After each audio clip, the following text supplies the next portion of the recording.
মাননীয় মুখ্যমন্ত্রী শুভেন্দু অধিকারীকে আমার একটাই কথা বলার আছে।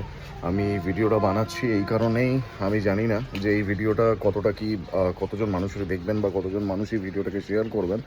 তবে আমি মাননীয় মুখ্যমন্ত্রীর কাছে একটা কথা জানাতে চাই। ভোটের আগে আপনি একটা কথা বলেছিলেন যে সকালবেলা ধরবো, বিকেলবেলা খরচা করে দেবো।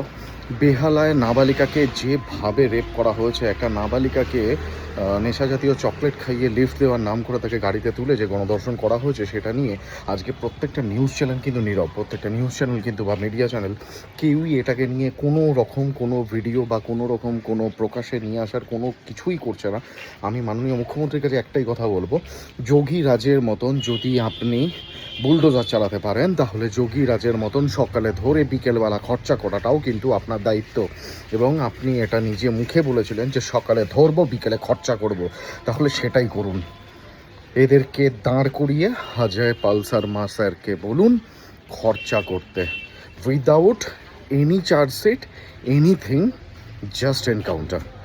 আমি একটাই কথা বলবো আপনার কাছে, আপনি আপনার দেওয়া কথাটাকে প্লিজ বাংলার মানুষকে এইটা দেখান যে আপনি যেটা কমিটমেন্ট করেন, your commitment is your last word.